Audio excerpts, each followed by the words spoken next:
Mummy जी चाय ले लीजिए। अरे कलमुही, तेरे हाथों से तो चाय पीते हुए भी डर लगता है, कहीं इससे तेरा रंग मुझ पर ना चढ़ जाए। अगर इन्हें इतनी ही शर्म होती तो मेरे इतने हैंडसम भाई को इस तरह फंसाती नहीं। बानी और शिवम की लव मैरिज हुई है। बानी के ससुराल में उसकी ननद और सास है, जिन्हें अपने गोरे रंग पर बहुत गुरूर होता है, जिस वजह से वो बानी को सिर्फ उसके सांवले रंग की वजह से नापसंद करती है और हमेशा उसे ताने सुनाती रहती है। बानी उनकी सभी जली कटी बातें सुनकर चुपचाप वहां से चली जाती है। तुम माँ और छोटी को कुछ बोलती क्यों नहीं? मम्मी जी बड़ी हैं, हर छुटकी ना समझ, इस तरह उन्हें उल्टा जवाब देना सही नहीं। मेरी जिम्मेदारी उनकी सेवा करना है, जो मैं पूरे दिल से हमेशा करती रहूंगी। ऐसा बोलकर बानी रसोई में जाकर रात के खाने की तैयारी करने लगती है। रात को खाना खाते हुए बानी की सास उसे कहती है, कल मैंने अपनी फ्रेंड्स के साथ किटी पार्टी रखी है, समय से सारा खाना बना देना और अपना मनहूस चेहरा लेकर ज्यादा उनके सामने मत आना, समझी? माँ, बानी आप दोनों की कितनी परवाह करती है, फिर भी आप उससे इतना बुरा व्यवहार क्यों करती हैं? अरे एक तो लव मैरिज करके इस कलमुही को हमारे सर पर लाकर बिठा दिया और अब हम इसे कुछ बोल भी नहीं सकते क्या? भैया तो इनकी तरफदारी करेंगे ही, आखिर इन्होंने पूरी तरह उन्हें अपने वश में जो किया है। जिसे जो करना है करे, बस कल मेरा सारा काम समय पर हो जाना चाहिए। इस पर सब खाना खाकर सोने चले जाते हैं और अगले दिन बानी जल्दी उठकर सास की किटी पार्टी के लिए तैयारियां शुरू कर देती है। जिस पर पार्टी शुरू होने के बाद सास की सहेलियां कहती हैं, अरे वाह री, तेरी बहू ने तो बड़े स्वादिष्ट समोसे बनाए हैं। हाँ भाई, रंग कैसा भी हो, खाना बनाने में बिल्कुल अन्नपूर्णा है। अरे इसकी भी क्या बात करनी, मेरी बेटी से मिलो, इसकी सुंदरता के आगे तो उर्वशी रंभा भी फेल है।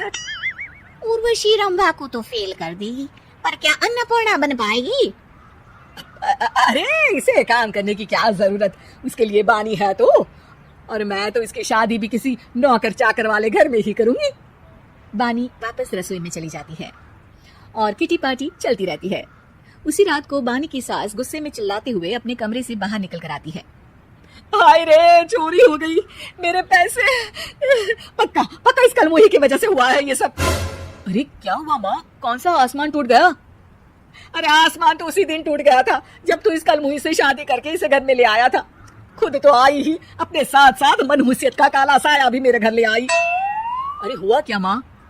अरे मेरी तिजोरी में रखे पैसे कहीं गायब हो गए, सुबह ही देखा, अरे यहीं रखे थे। क्या आप मुझ पर चोरी का इल्जाम लगा रही हैं? अरे काली बिल्ली पर भी क्या कोई मनहूसियत का इल्जाम लगाता है? ऐसा बोलकर बानी की सास वहां से चली जाती है, जिसके बाद शिवम और बानी बात करने लगते हैं। देखो, मम्मी की बात का बुरा मत मानना, वो बस परेशान है ना, इसलिए कुछ भी बोल गई। वो परेशान नहीं, मुझसे नफरत की वजह से ऐसा बोलकर गई है। उन्हें मैं हमेशा एक आंख नहीं सुहाती। देखो बानी, अगर तुम चाहो तो हम दूसरा घर लेकर वहां शिफ्ट कर सकते हैं। आखिर तुमसे प्यार करके तुम्हें अपनी जिम्मेदारी पर इस घर में लेकर आया हूँ, इस तरह टॉर्चर नहीं होने दे सकता। अगर आप साथ हैं तो मुझे किसी चीज की टेंशन नहीं, और आखिर वो हमारी बुजुर्ग है, हम उन्हें और छुटकी को इस तरह अकेले छोड़कर कैसे जा सकते हैं। इसके बाद बानी भी अपने कमरे में चली जाती है और अब हर रोज उसकी सास की तिजोरी से पैसे गायब होने लगते हैं। इसी तरह कुछ समय बीत जाता है और वो हर बार हर चीज का इल्जाम बानी पर लगाती है, पर बानी कभी कुछ भी नहीं बोलती।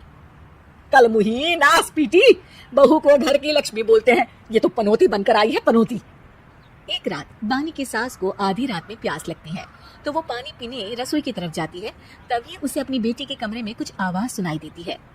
हाँ हाँ, मैंने मम्मी की तिजोरी से हर रोज थोड़े थोड़े पैसे निकाल कर हम दोनों के लायक खूब पैसे इकट्ठे कर लिए हैं, और मम्मी आज तक उस सब के लिए भाभी को ही जिम्मेदार समझती है। तुम बस जल्दी से आकर मुझे यहाँ से ले जाओ और हम कहीं दूर जाकर शादी कर लेंगे, मम्मी को कुछ पता नहीं चलेगा, सब मुसीबत खत्म।